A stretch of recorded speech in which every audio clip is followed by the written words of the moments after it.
Welcome back. This is episode 4 of You Make It Happen, where we get into it. And by it, I mean trauma, travel, food, and yeah, pretty much everything in between. I'm your host, Missy.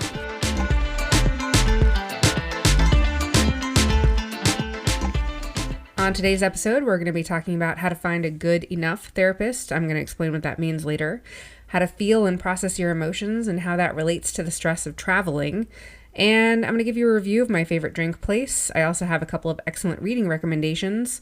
And please, guys, remember to rate and review the podcast. This is how I grow. It's how I'm able to bring you new and better guests. Somehow I'm able to get sponsors. And it's how I'm able to keep doing this and keep bringing you episodes. Please review the podcast. Share it with your friends, word of mouth, and share it with anybody you can think of that might appreciate it, or heck, anybody that can possibly appreciate it at all. Please rate it 5 stars if you think it's worth it. That's how the algorithm learns, and that's how I get more followers, and I'm able to keep bringing these episodes to you. Otherwise, this may be short-lived. So I appreciate you. Send me your follow requests, send me your questions, send me your episode requests. I am missy.traveler on TikTok and You Make It Happen podcast on Facebook. Okay, let's get right into it.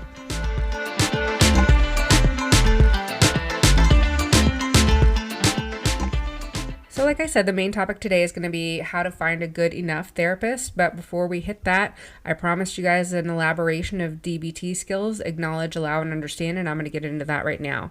As I mentioned in episode 1 and in the past couple of episodes, those are DBT skills, and DBT stands for Dialectical Behavioral Therapy. It's a full course that teaches mindfulness, distress tolerance, interpersonal skills, emotion regulation, and more. No, I don't benefit or profit from this. It's just something that has helped me through my therapy and my trauma and my healing immensely. I have no association or affiliation with this, so this is not of any monetary value to me. This is just invaluable, in my opinion. Specifically, acknowledge, allow, and understand are 3 skills that I use for self-validation in DBT. And this has become a practice in my daily emotional life and my emotion regulation. So what does that look like? What does an example of that look like? Like for me, if I'm feeling a feeling, I know I'm upset, or I know I just don't feel good. I acknowledge that I'm feeling upset. There's acknowledge. I know I'm frustrated, angry, enraged, hurt, or maybe I don't even know what the fuck I'm feeling. Maybe I just know that I'm upset and I can feel it in my body. First, I try to figure out where I'm feeling it. I look and I scan, and I'll do like a body scan. Sometimes you hear that in meditation. If you've done any meditation, you'll listen and they do a body scan. Okay, what are you feeling in your feet? What are you feeling in your toes? What are you feeling in your stomach? And if you're having trouble identifying your emotion, then listen to your body. What are you feeling in your gut? What are you feeling in your throat? What are you feeling in your face? What are you feeling in your stomach? What are you feeling in your arms and your hands and your armpits? Like some people describe, shame as dry mouth and tingly palms and sweaty pits. And some people describe it as tunnel vision and time slowing down and getting a feeling of sucking in from their core. It all just depends on where you're feeling it physically.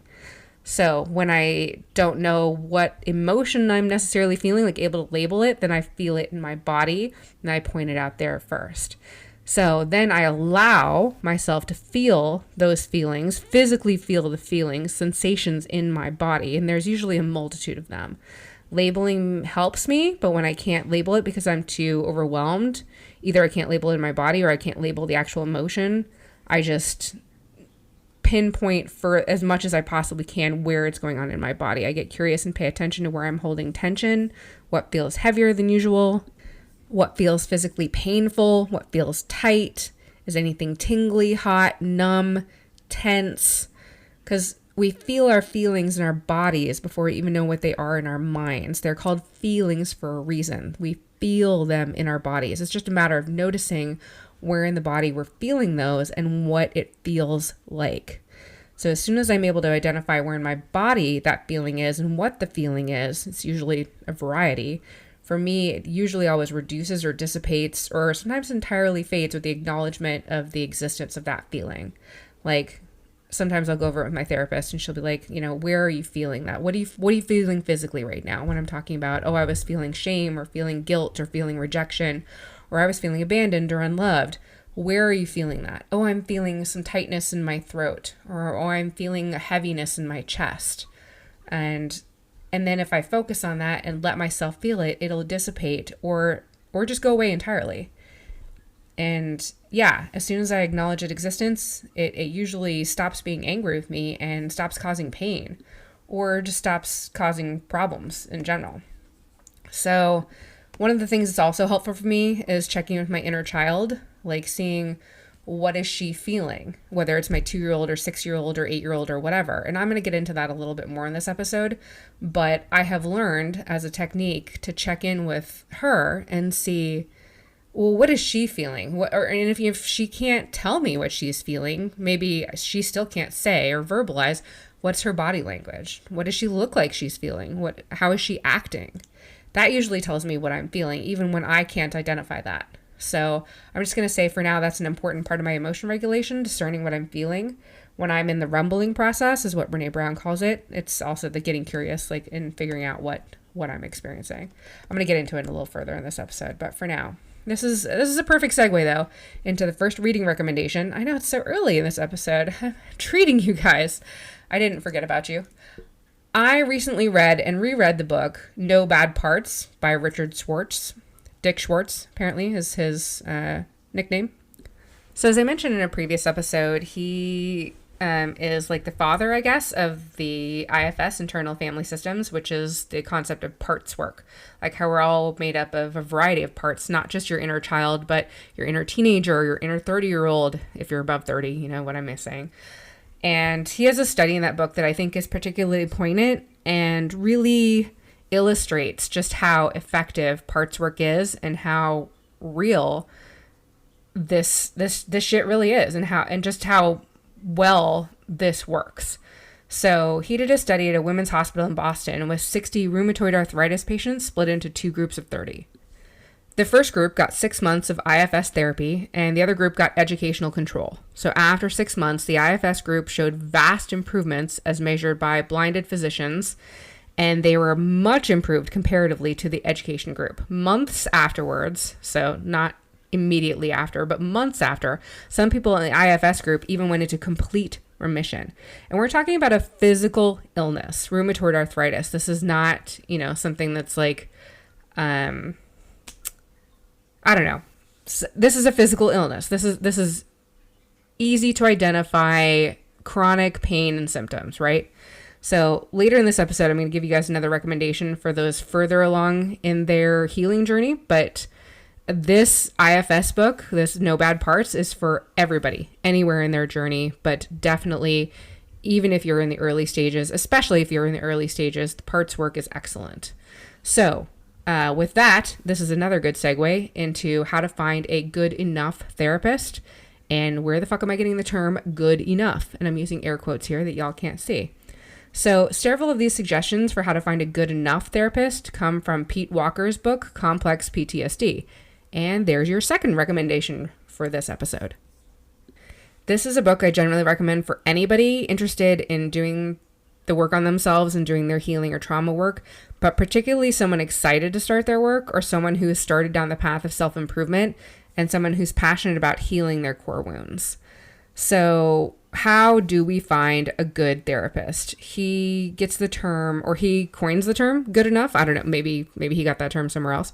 But he uses the term good enough basically to signify somebody that is sufficient enough to do the job of therapist for you, not someone who is the perfect golden match, the best person you'll ever find, who's going to heal you in a short amount of time and cure you of all your ailments and anxiety and depression and mental illness and BPD and whatnot, because that's just not realistic.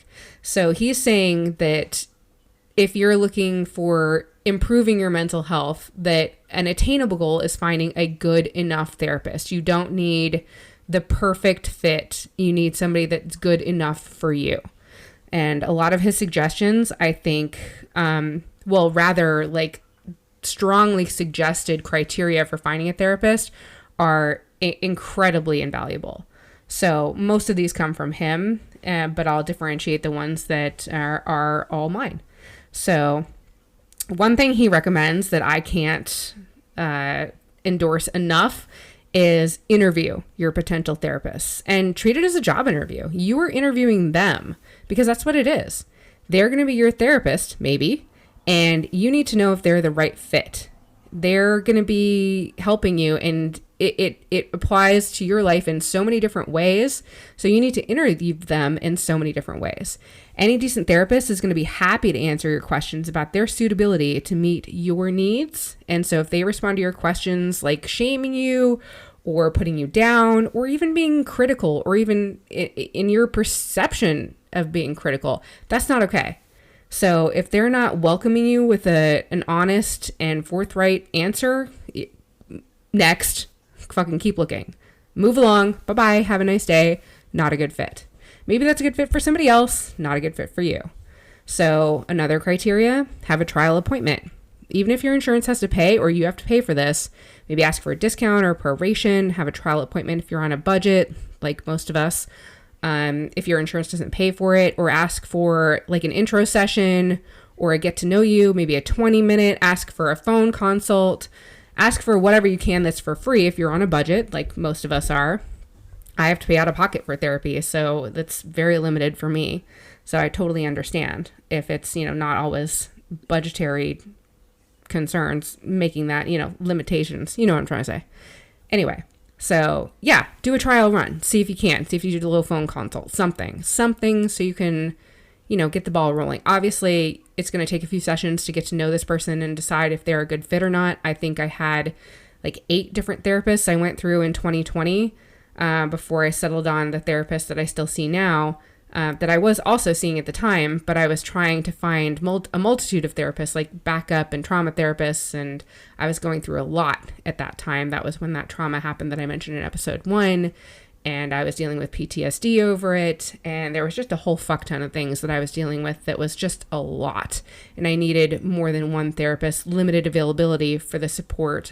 I needed more than I was getting, and so I was interviewing therapists and seeing a few. And I remember one therapist, and I remember lots of them, but I remember one in particular, and she was a very nice person, and she was super friendly, and there was nothing wrong with her per se. She just wasn't a good fit for me. And I'll tell you why. She wasn't a yes person per se, but she wasn't helpful with feedback either. It was oh man, that sucks. I can't believe they treated you like that. That's what I get from my friends. That's not what I need in a therapist. What I need in a therapist is somebody that gives me honest feedback, which that was honest feedback, but also someone that's giving me more guidance for my behavior, where I can take responsibility, where I can change, where I can learn to live into my values, where I can take responsibility, where I can learn to be a better person, where I can learn more shame resilience, where I can lean into joy, where I can lean into gratitude, where I can, grow. And that wasn't helping me grow. Telling me, oh man, that sucks. Yeah, they treated you like shit. Yeah, fucking sucks, dude. Okay, that I can, friends, any friend will say that to me for free. Not for $200 an hour. My insurance was paying for her, so thankfully that didn't cost me out of pocket at the time. But, and she was a really nice person. I remember thinking, God, she's the kind of person I would go and have a beer with or have a drink or whatever. I mean, but not the kind of person that I would say is a good fit for my therapist. So again, you can like the person and know that they're nice and decent, and they can still be not a good fit as your therapist. So, all right, moving on to the next criteria. Make sure your therapist has a therapist. And I know that may sound counterintuitive, but just hear me out for a second. So make sure they have a therapist, or at least they have done a shit ton of work on themselves. I personally don't trust any therapist that isn't taking care of themselves with their own mental health support, because, sweetheart, that is an incredibly emotionally draining and difficult job. I don't think I could do it. And kudos to those that can and that do, because we need more like you. Unfortunately, there are many, many untherapized therapists in the community, and a shit ton who haven't been trained in trauma. It just seems so mind-boggling to me. Trauma seems to be the root, if not all, of the cause of a lot of society's problems and shame and misery and mental illness. And I mean, child abuse, it all stems from trauma as far as I can tell. I mean, maybe there's other sources that I'm just not thinking of in this moment as I'm recording this, but for the most part, I think it's pretty much all based in trauma, generational trauma, etc. Some of which is in our DNA, mental illness and whatnot. And I understand genetics versus environment, that argument and whatnot. And that's a little bit different. But for the most part, I think this is a lot of trauma-based problems. And to think there are mental health professionals who are therapizing, treating people, counseling people who have no training in trauma, none whatsoever. That I think is unacceptable. So that's pretty damn basic if you ask me, but what the fuck do I know? So that's another one of Pete Walker's is, and mine as well, but I mean, that was mine before I even read his book, is make sure your therapist has a therapist. Because if they're not taking care of themselves or haven't done a bunch of work on themselves, that's a no-go. So another couple of additional questions that I like to ask to gauge the depth of training in the therapist are, have you read The Body Keeps the Score? And what are your thoughts on it? Now, I want to be clear, this isn't a deal breaker per se, but I lean towards if you have never even heard of this book, what are you doing in this profession? And this is a heavy trauma book. It is not for the faint of heart. It is not a book I recommend unless you are further down into your therapeutic journey and have spent years in therapy. But if you are a trauma therapist, if you are qualified, if you are capable of inner child work and have done plenty of trauma training and are familiar with somatic healing, et cetera, et cetera, et cetera, you damn well better have read that book. In my opinion. This is my opinion. Let's be clear. So another benchmark there. What kind of trauma training have you undergone? Any qualified, competent therapist should be capable of telling you what kind of training they've been through. And if they get offended or scoff at you, next. Bye-bye. Next one. Are you familiar with DBT/CBT? And it's not like they necessarily need to be trained in it because you can do some DBT on your own, but that's a nice to have. Nice to have for sure. But at the very least, they need to be trained in trauma. They need to have some trauma training. And again, like, they need to just be a good fit for you, right? That's the overall. But coming back to the Milo criteria list, what is your experience with inner child work? And if the answer is none, I'm sorry, move along. That's a critical piece of healing and recovery is inner child work. And if this therapist knows nothing about that, then chances are they know very little bit about trauma work as well. So, and finally, maybe last but not least, thoughts on yoga or exercise for mental health. And these things may not be absolutely critical for everyone, but they are pretty important to me. And I wouldn't do well with a therapist who wasn't capable of all of those areas or familiar with those things. So I told you how to find a good therapist, but how do you find a therapist at all? Not just a good one, but how do you find a therapist, Missy? I hear you. This shit ain't easy. I'm familiar with it. I did it the hard way, which was going through a list of 20 or 40 or 50, calling and calling and calling. And the way I found my current amazing therapist was through Psychology Today. I got lucky and I found her, and I had Medicaid at the time, and she happened to be at a clinic, and she wasn't a psychologist or psychiatrist, and she took my insurance, and it was just a fluke that I got an incredible therapist who happened to take my shitty insurance at the time. And then she went private because, she can, and now I have to pay out of pocket in cash, and it's the only option. And so I just very much limit my therapy because my budget limits it, not because I want to limit it, but because it's where I'm at. Maybe this podcast will be successful and maybe I'll get more therapy. Who knows? Anyway, I've had a few friends that tell me that BetterHelp is amazing, but I personally haven't tried it. I've had great luck with Psychology Today because it lets you search for a therapist and it filters by distance, insurance, LGBTQ, trauma, gender, EMDR, so much more. It has incredible filters by specialties, and it's an invaluable resource. And no, it's not a paid sponsorship. I just found my therapist this way. I have no affiliation, no monetary gain from them whatsoever. So, okay. that's not working for you, there's more than one way. Ask a friend. You know that annoying friend who's like doing awesome and attributes it subtly or maybe not so subtly to therapy a lot of the time? My therapist says, my shrink says, where did you find your therapist? Mr., Mrs., all healed and shit. Ask them where the fuck they found their therapist. Or if their therapist has recs, or if their therapist is taking new clients. Honestly, you have to do the legwork, and it does take work. I remember when I was trying to find a trauma therapist for the PTSD and the new trauma and the bullshit I was dealing with in 2020, I called probably 50 fucking therapists on a list. And I even had a code for recs because I worked in law enforcement at the time. So I had referrals, and the only way I got one therapist out of like 40 or 50 or however many I called to call me back was saying, I'm in law enforcement, I'm in crisis, I need some help. And I got one to call me back and say, hey, I don't have any availability, but I'll squeeze you in because you're in law enforcement. I'm like, fucking cool. I'll take it. I'll take it. I need the help right now. But my point is, you have to do the work to find one. Without being willing to put in some work to even find a therapist, what makes you think you're ready to do the hard work in therapy? Because baby, I can promise you, the actual work in therapy is a lot fucking harder than finding the cakewalk of a therapist to begin with. That's a tricky hurdle, I grant you. Like, it's kind of a pain to find one, and it can take some trial and error and some legwork, but it's a cakewalk compared to the hard work you're going to do when you step into that fucking arena. And I know I mentioned the arena a couple times. So the arena is a quote by Brene Brown, who references it in her Netflix special, Brene Brown, The Call to Courage on Netflix, and she references it in Daring Greatly.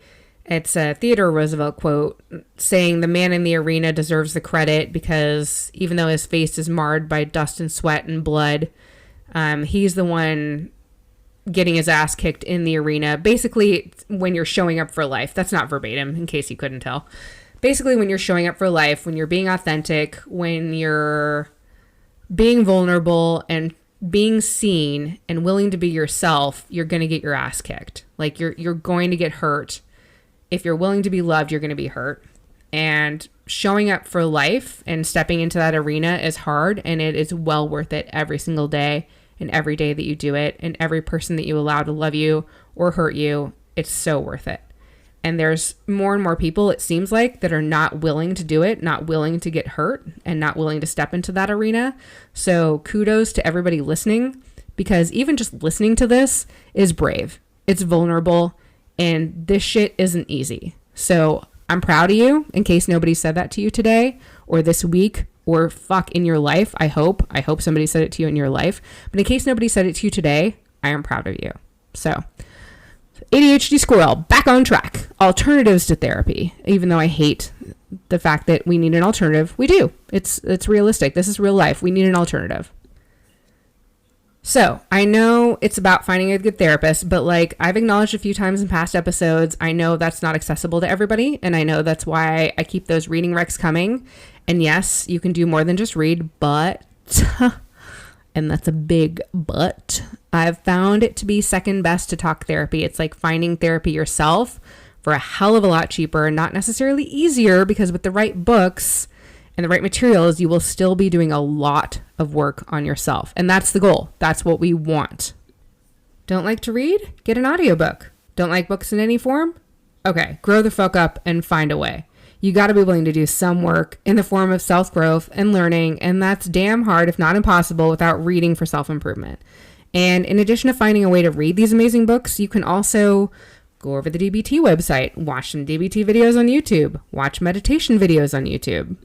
Listen to meditation apps or videos on your Alexa or your phone or whatever. We've got a million smart devices at our fingertips all the time.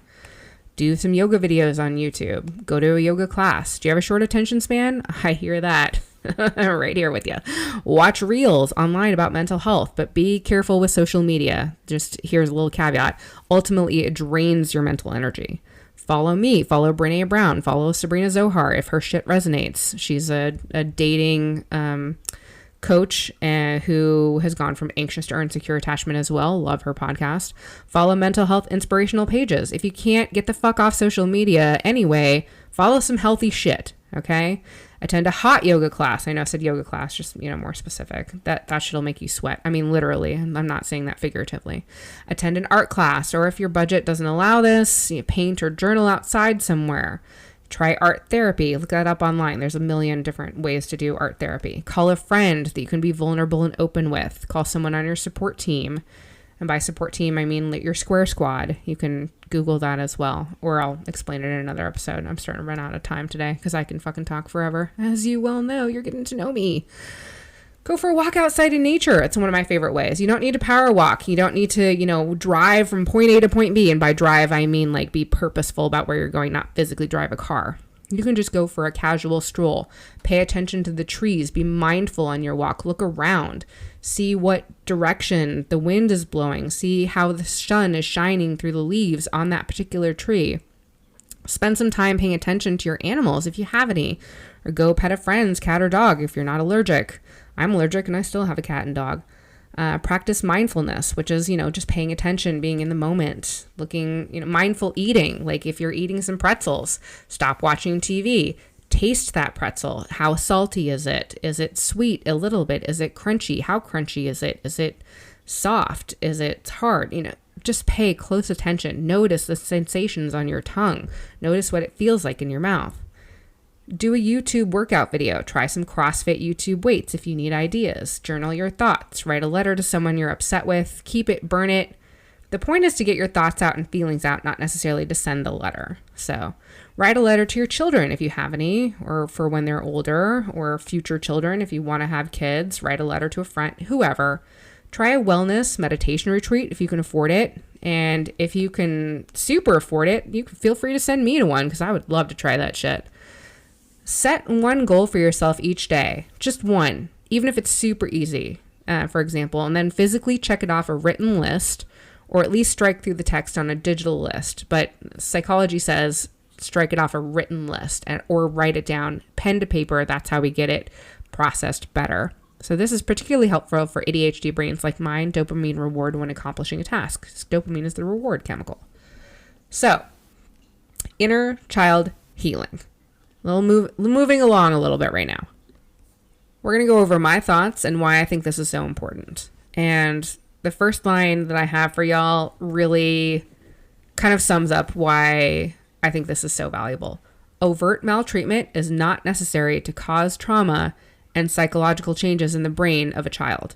Emotional neglect in childhood can cause lasting damage to the adult brain. That's just my summary of the shit I've read about it. So yeah.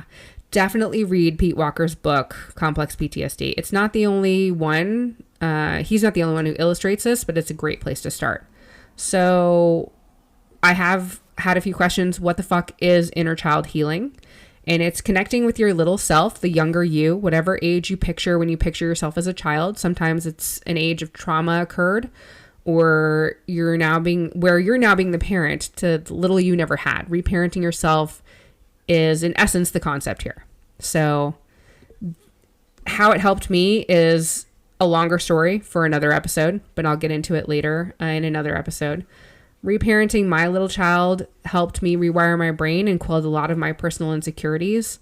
And when we see people taking their anger and pain out on others, remember, this is not a reflection of you or those other people. It's a reflection of that person, their pain, and more than likely their unresolved trauma. So these are people who are working their shit out on other people. I used to get so angry and upset, and now I have more empathy and patience because I used to be that person. I used to be that person working their pain and working their shit out on someone else. So I know what it's like. So speaking of inner child healing, my inner teenager actually made an appearance just a few months ago in therapy.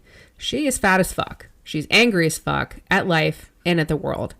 And I had an aha moment in therapy when I realized that I was filled with shame about her appearance.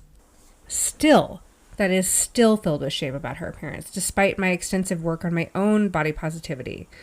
The problem was I hadn't worked with her on her body positivity, or with her on accepting her and loving her and not being ashamed of her for her weight, not feeling unlovable because of her weight.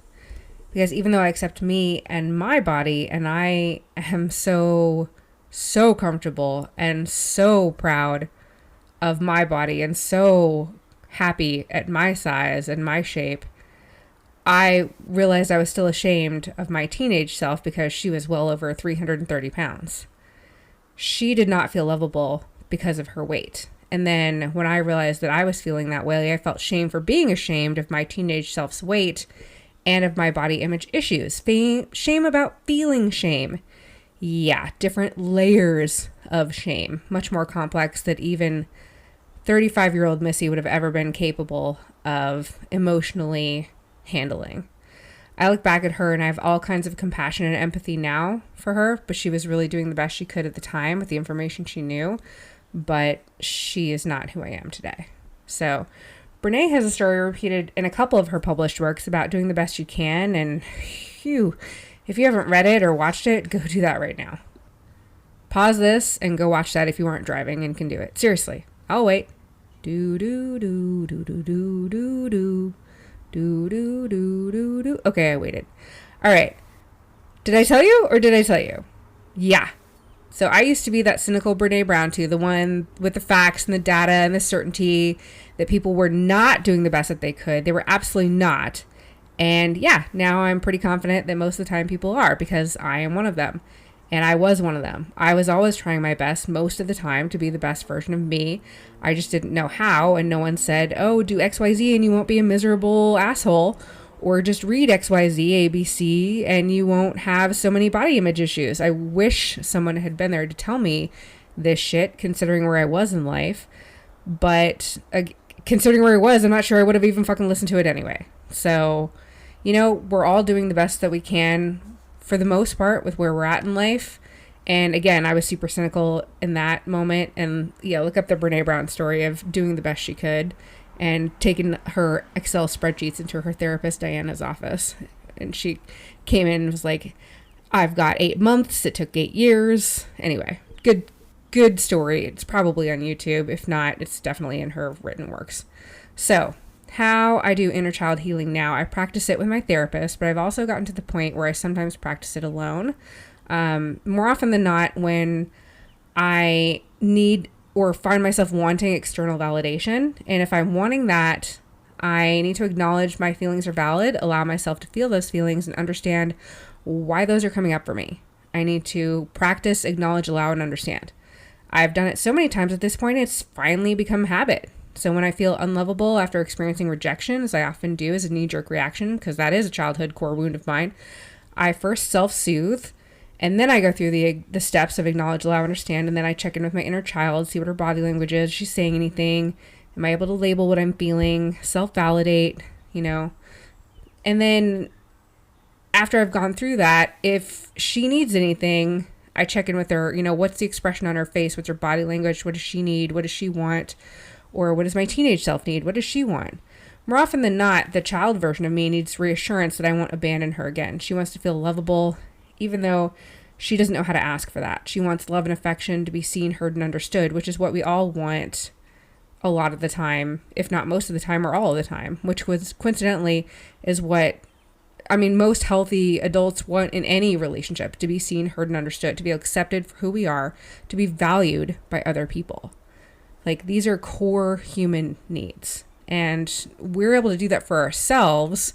It's just a matter of learning how to do that. So that's how I do that. That's how I've been taught to do that. And that's how it works for me, going from anxious to insecure. So now when I'm upset for any reason, but particularly when I feel triggered with my core wounds of abandonment, being unlovable, rejection, I check in with her. And by her, I mean my little me, see what she needs, what she's saying, what her body language is, etc. Sometimes she's 2, sometimes she's 6, sometimes she's 8, sometimes she's fucking 16 and pissed. But she almost always tells me how I'm feeling deep down, especially when I can't label it. Because my inner child, she doesn't know how to lie. She doesn't know how to put on a front. Even when I'm confused about what I'm feeling, which happens a lot. So, little side note about ADD, ADHD, and a great reading rec coming at you shortly. I've read a few books about ADHD, and basically we neurodivergents get emotionally overwhelmed and flooded more often than neurotypical brains do. Anybody with ADD, ADHD knows what I'm talking about here. We can sometimes take minutes, hours, days to figure out what we're feeling. Hell, sometimes it even takes me weeks, but I usually get there eventually. And if more of us said, I need some time to process what I'm feeling, I will contact you as soon as I can to talk about this. I'm not trying to avoid this, and I don't know how to articulate what I'm feeling. I need time to sort out my emotions. Thank you for your patience. Or something along those lines. I think a lot of relationships would be healthier, or just a lot of conflict could be avoided that way. Anyway, I know that's a little wordy, but I'm sure there's a more concise version of that. That was, me ad-libbing. So also for your other ADDers, you're not lazy. You only have a certain amount of energy per day, and you're using it to survive. When we get flooded with too many things to do, sometimes we just shut down and we're not capable of doing anything. This is not the same as being lazy. So try reading the book Scattered Minds by Gabor Mate, if I'm saying his name right. It's amazing. It's just good information, and it supports the fact that just because you have ADD or ADHD doesn't mean you're lazy. And just because you can't get to that to-do list, or you get shut down or overwhelmed, that doesn't make you lazy. Moving right along to your next reading recommendation, if you're further along in your healing journey, and I mean a lot further along, because I promised you this earlier in the episode, and I said if you're like years into therapy, you've done a lot of trauma work, you're ready for the heavier, deeper shit, then this one's for you. This is The Body Keeps the Score. The book that I said, if your therapist doesn't know what this is, I'd be a bit skeptical. And if they haven't read it or aren't familiar with it, this should be as well known to a therapist as the DSM-5. So I want to be clear that this is extremely heavy and should be recommended for those experienced in therapy. It is full of dark stories. It's also a gold mine of information about how our bodies store our traumas and repressed emotions. And I highly recommend this to anybody already well into your journey. I do not recommend it for anybody starting out or less than 2 years into trauma therapy. You can, of course, read whatever you want to read. You're an adult, I hope, listening to this. But this is some heavy shit, and this is serious. And I don't want you to get put off by reading this too soon. Again, read whatever the fuck you want. You're a grown-ass human, adult. Do whatever you want, but that's just my 2 cents. So let's do a massive pivot and get into those travel tips. Review the reviews. If you're looking at Airbnbs, VRBOs, hotels, all of the above, just because some place has 4-star reviews or 5-star reviews doesn't mean that it's the best. Sometimes the latest reviews are all 3 stars, 2 stars, 1 star. Check the reviews. Sometimes they have 4 reviews. Maybe their friends are the 3 reviews that are on there, or the 4 reviews that are on there. Review the reviews. Plus, the details matter. Read the last 10, 15, 20 reviews. Just make sure. I've stayed at places in Airbnb that all had nothing but 5-star reviews for the most part, and I really regretted it because none of them had recent reviews. And I stayed there and none of the appliances worked. The hot water didn't work, whatever. Definitely review the reviews. Travel tip number 2, buy the travel insurance if your trip is over $500 and or you can't afford to take the hit if something happens. It seems silly to some, and it's actually saved me a few $1,000s in the past on one rather expensive European trip that I had to cancel due to medical emergency. So sometimes it's worth it. Most of the time it goes to waste, but occasionally it's come in handy for me. It came in handy during COVID too. I also had a trip to China booked in March of 2020. Yeah, that got canceled. Shocker. Travel tip number 3, use different search engines for hotels. Expedia nearly owns all of them, so try Google to compare. Expedia owns Hotwire, Trivago, Hotels.com, Orbitz, Travelocity, HomeAway, Cheap Tickets, car rentals. Seriously, they own almost all of them. So try different websites unless you want to use Expedia for absolutely everything. Personally, I haven't had good luck with their customer service. So unless you want to use a parochial, search engine, I would branch out. So let's switch to a little bit more fun topic since I'm running a little bit over time on this episode, but I'm having fun and let's hope you are too. Food. Okay, so this time it's drinks, not alcohol. Sorry to everybody who's a big drinker. I'm not a big drinker, but my favorite drink is a soft drink and it's at Happy Lemon. Not every location is the same. I've found that some of them are a little bit worse than others. Some of them are consistent. Some of them not so much. exactly all the same. But the one that is not too far away from my house is much more watery than the other locations I've tried. So I went there once and I was like, okay, never again, noted. But there's a couple other locations I go to regularly, and my favorite drink here is the strawberry jasmine green tea with salted cheese on top. And I know to a lot of people that sounds really unappetizing, and I think it does sound kind of gross. They used to call it rock salt crema, which sounded way better, which is basically just a salty cream foam on top, which like complements the super delicious sweet muddled strawberries that are in this jasmine sweet green tea.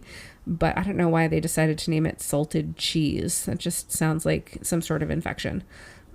But really, it's a delicious drink. As a fun aside, if you're ever in the Tacoma area, the Seattle Tacoma area, come see me live in person at Doyle's Public House almost every Thursday at 8 p.m. I am the trivia host for Geeks Who Drink. So come see me, Red Squadron leader, hosting trivia at Doyle's in Tacoma. Also, if it's worth it to you, please, please, please rate and review the podcast. Rate it 5 stars on Apple, Spotify, Amazon, wherever you're getting your podcast, because I am so grateful for all of you. You make it happen. I know it was cheesy. I said it. I'm going to stick with it.